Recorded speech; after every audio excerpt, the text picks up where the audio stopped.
আসসালামু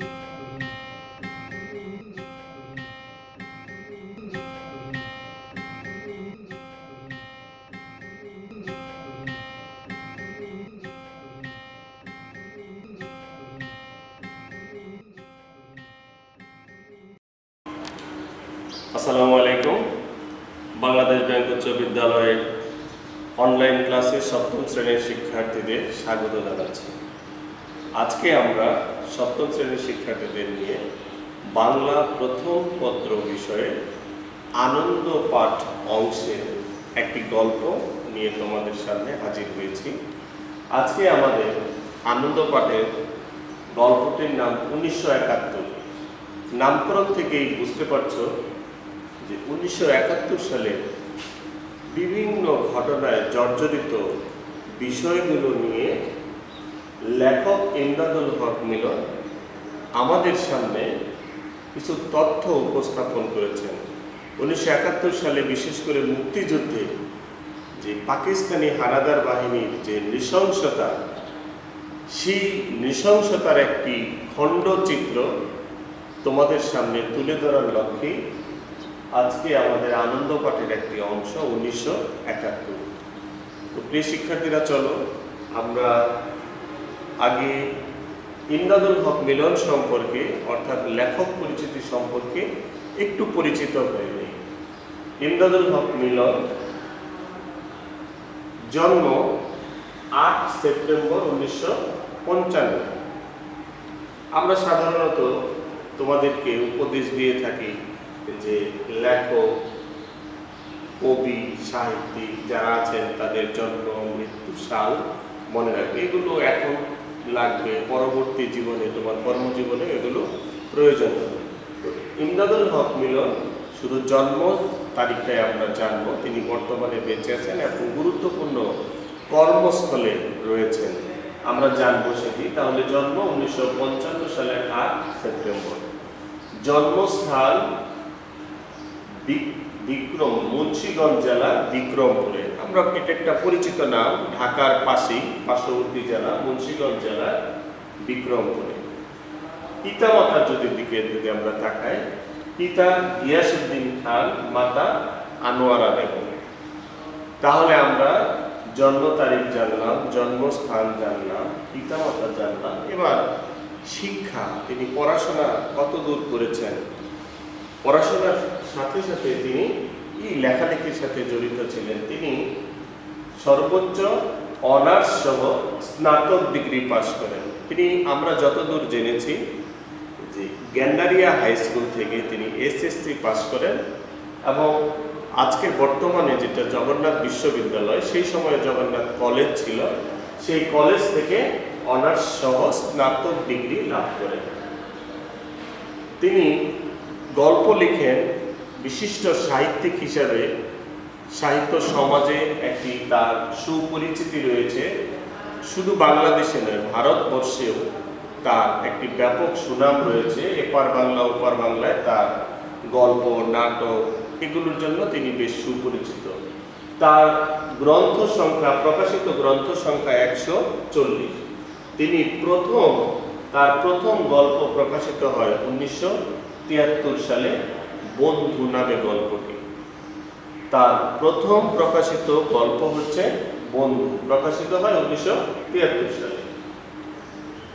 এই যে 140টি প্রকাশিত গ্রন্থ, এর মধ্যে অনেক গ্রন্থিত রয়েছে। এর মধ্যে গুরুত্বপূর্ণ বা উল্লেখযোগ্য গ্রন্থ অনেকের মধ্যে রয়েছে নূরজাহান, যেটা এপার বাংলা ওপার বাংলা অর্থাৎ বাংলাদেশ, ভারতের কলকাতা বাংলায় যারা বসবাস করেন এদের কাছে খুব পরিচিত একটি গ্রন্থ। পরাধীনতা, পরবাস ইত্যাদি তিনি বহু গ্রন্থ এরকম লিখেছেন। তার সাহিত্যিক জীবনে স্বীকৃতি, অনেকগুলো পুরস্কারে ভূষিত হয়েছেন তিনি। 25 থেকে 26টি পুরস্কারে বিভিন্ন সময়ে বিভিন্ন প্রতিষ্ঠান থেকে তিনি পুরস্কার গ্রহণ করেছেন তার সাহিত্যের স্বীকৃতি স্বরূপ। আমাদের গুরুত্বপূর্ণ 2টি পুরস্কার হচ্ছে 1992 সালে বাংলা একাডেমি পুরস্কার লাভ করেন এবং 2019 সালে বাংলাদেশের দ্বিতীয় সর্বোচ্চ বেসামরিক সম্মাননা 21 পদক লাভ করেন। তাহলে সর্বোচ্চ পুরস্কার হচ্ছে 1992 সালে বাংলা একাডেমি পুরস্কার এবং 2019 সালে 21 পদক সম্মাননা লাভ করেন। বর্তমানে তিনি দৈনিক কালের কণ্ঠ পত্রিকায় সম্পাদক হিসেবে গুরুত্বপূর্ণ দায়িত্ব পালন করছেন। দৈনিক কালের কণ্ঠ একটি সংবাদপত্র, দৈনিক সংবাদপত্র যেমন দৈনিক যুগান্তর, দৈনিক ইত্তেফাক, দৈনিক ইনকিলাব, এরকম একটি সংবাদপত্র দৈনিক কালের কণ্ঠ এর সম্পাদকের দায়িত্বে তিনি রয়েছেন। তো মোটামুটি এই ছিল সংক্ষিপ্ত আকারে ইমদাদুল হক মিলনের জীবনী। চলো আমরা এবার আনন্দ পাঠ 1971 সম্পর্কে যাওয়ার আগে আমরা এই বইতে বা এই গল্পের মধ্যে কিছু গুরুত্বপূর্ণ শব্দ রয়েছে, তার মধ্যে আমরা কিছুটা আলোকপাত করার চেষ্টা করছি। পোড়ামাটির চুলো, অর্থাৎ মাটির চুলো পুড়ে যেমন কালো হয়ে যায়, এই গল্প যখন তোমরা পড়বে তখন জানতে পারবে যে দিনের ঘটনাটা বলা হয়েছে সেই দিনটি ছিল মেঘাচ্ছন্ন আকাশ, মানে আকাশ কালো কালো মেঘে ভরা। সেই কালো মেঘে ভরপুর মেঘকে লেখক এখানে মন্তব্য করেছেন পোড়ামাটির চুলোর সাথে। পোড়ামাটির চুলো যেমন কালো হয়ে যায়, মানে আকাশটাও ঠিক কালো মেঘে ঢাকা ছিল। ভেবাচাকা মানে বোকা হয়ে যাওয়া।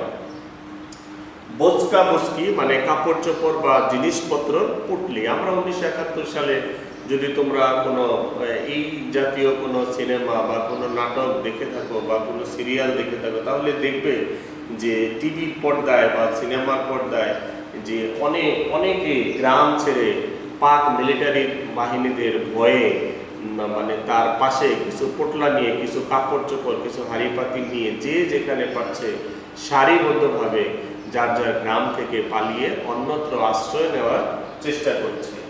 মিলিটারি বলতে সেনাবাহিনী বা আর্মিদেরকে বোঝানো হয়েছে। আবদার বলতে আমরা বুঝি বায়না, কোনো কিছু বায়না করাকে। ঠাই ঠিকানা অর্থাৎ কোনো মানে কি বলি আমরা, ঠাই ঠিকানা বলতে থাকার একটি জায়গাকে নির্দেশ করা হয়েছে।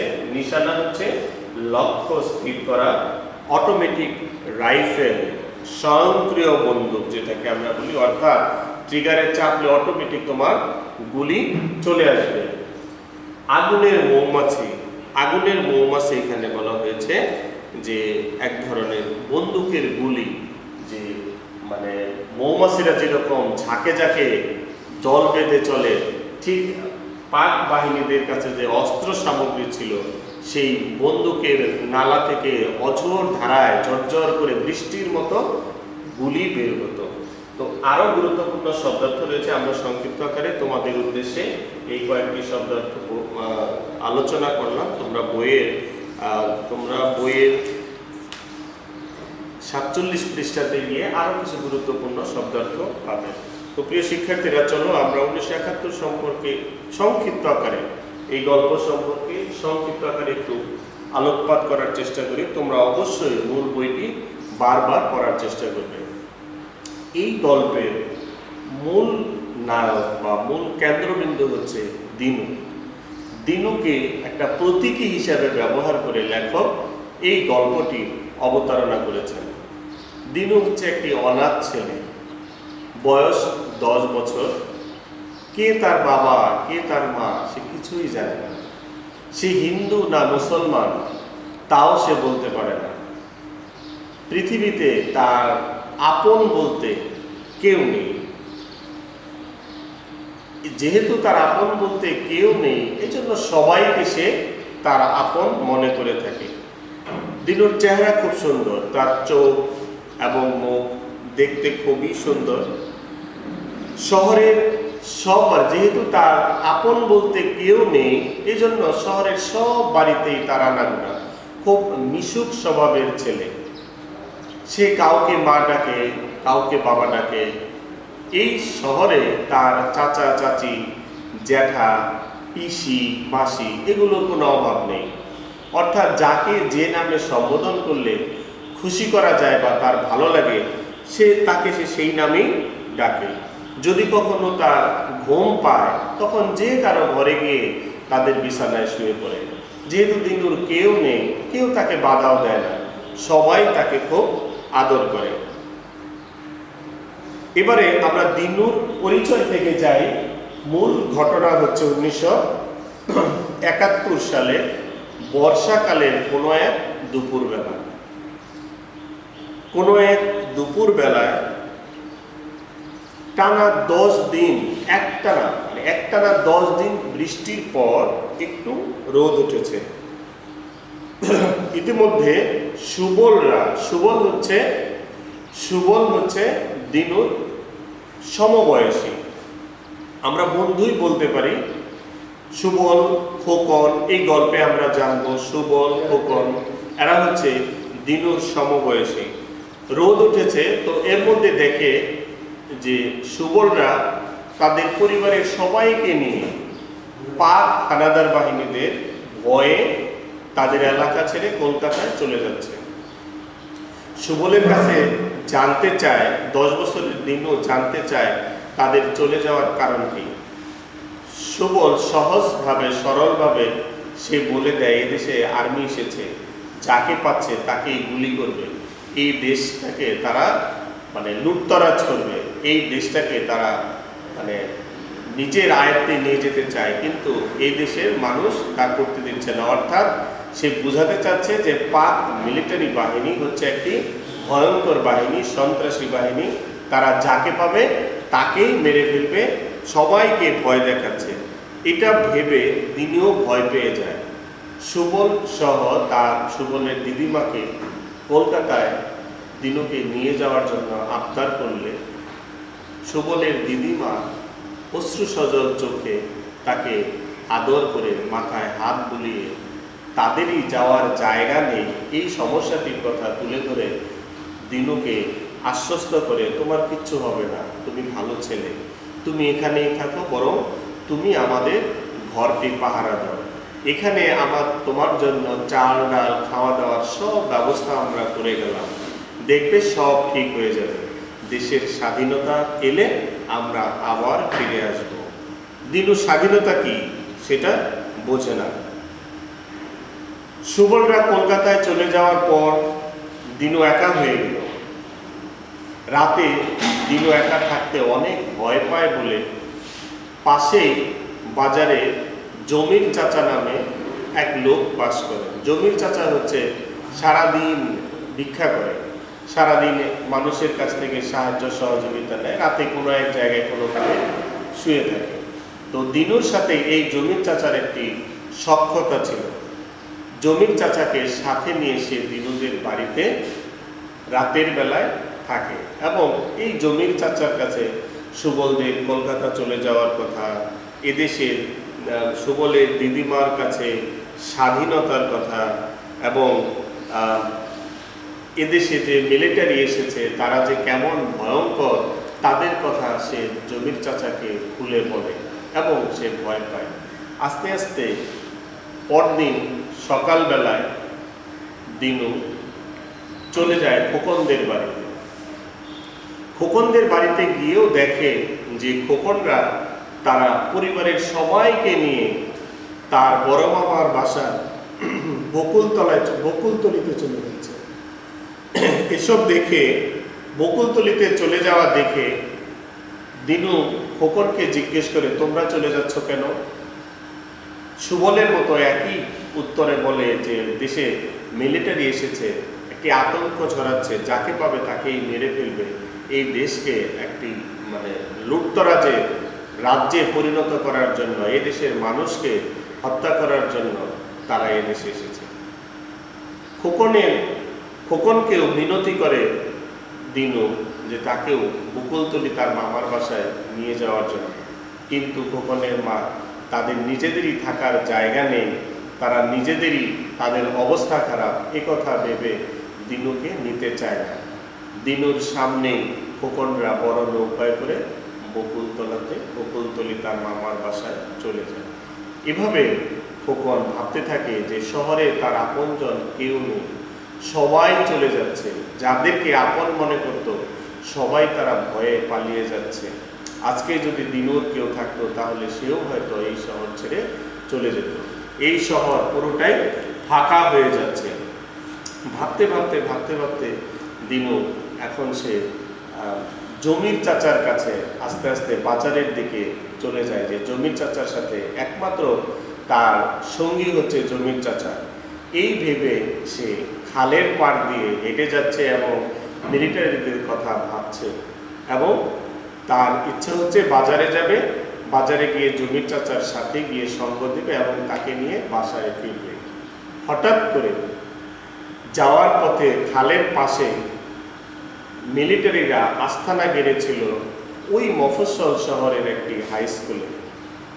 সেই হাই স্কুলে মিলিটারিদের যে আস্তানা, যে তাঁবু টানানো হয়েছে, হঠাৎ করে এক মিলিটারি তার নিশানা ঠিক আছে কিনা তা দেখার জন্য দিনুকে তাক করে এবং সাথে সাথে দিনু গুলিবিদ্ধ হয়। দিনু অচেতন অবস্থায় ভাবতে থাকে যে আমি ভাবছি যে আমার যে শরীর থেকে যে রক্ত বয়ে যাচ্ছে, সেই রক্তের খাল বেয়ে সুবলরা, খোকনরা আনন্দের সাথে দেশে ফিরে আসছে এবং দেশে ফিরে এসেছে কাঙ্ক্ষিত স্বাধীনতা, দেশ অর্জন করেছে স্বাধীনতা। তো মূলত প্রিয় শিক্ষার্থীরা, এই ছিল গল্প। এই গল্পের মূল প্রতিপাদ্য বিষয় হচ্ছে 1971 সালে পাক হানাদার বাহিনী আমাদের দেশের মানুষের উপর, তারা শিশু, কিশোর, বৃদ্ধ, আবাল বনিতা যাকেই পেয়েছে তাকেই নির্বিচারে হত্যা করেছে, নিপীড়ন করেছে, নির্যাতন করেছে, বাড়িঘর জ্বালিয়ে পুড়িয়ে দিয়েছে। তাদের কাছে কোনো ন্যায় বিচার ছিল না। অন্যায় করেনি, তবুও তাকে ধরে নিয়ে দিনের পর দিন নির্যাতন করা হয়েছে। এদেশের নারীরাও তাদের হাত থেকে রেহাই পায়নি। 30 লক্ষ শহীদের রক্তের বিনিময়ে আমাদের এই স্বাধীনতা অর্জিত হয়েছে। আমাদের লেখক ইমদাদুল হক মিলন এই রক্তের বিনিময়ে যে স্বাধীনতা অর্জিত হয়েছে, এখানে প্রতীকী হিসাবে দিনুকে যে অন্যায়ভাবে, নির্মমভাবে হত্যা করা হলো, মেরে ফেলা হলো, তার একটি প্রতীকী চিত্র আমাদের সামনে গল্প আকারে তুলে ধরেছেন। সুপ্রিয় শিক্ষার্থীরা, আশা করছি আমি যতটুকু পড়িয়েছি তোমরা ভিডিওটি দেখে কিছুটা হলেও বুঝতে পারবে এবং তোমরা মূল বইটি ভালোভাবে পড়বে। পড়লে তোমরা বিষয়টি আরও অনুধাবন করতে পারবে। তো আজকে আমি এই পর্যন্তই পড়াচ্ছি এবং এই পড়ার আলোকে তোমাদের সাথে আমি বরাবরের মতো বাড়ির কাজ যেভাবে দিয়ে থাকি, কিছু বাড়ির কাজ দিয়ে দিচ্ছি।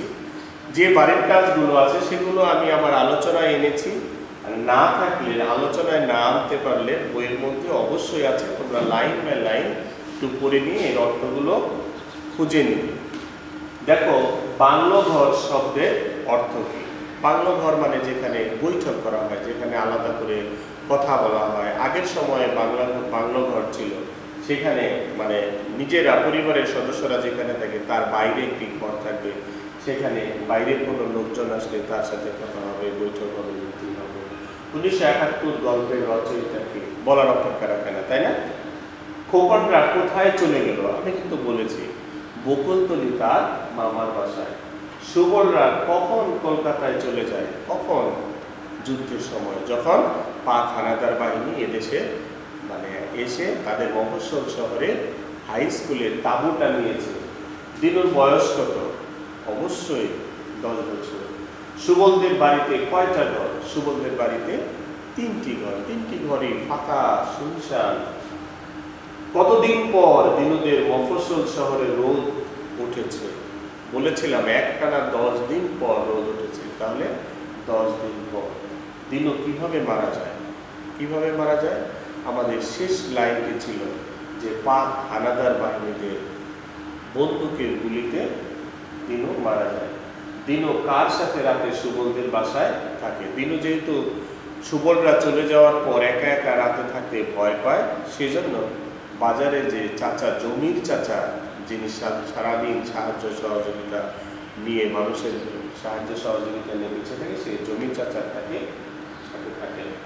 লেখক ইমদাদুল হক মিলনের এ পর্যন্ত প্রকাশিত গ্রন্থ সংখ্যা আমরা জানি কত? 40।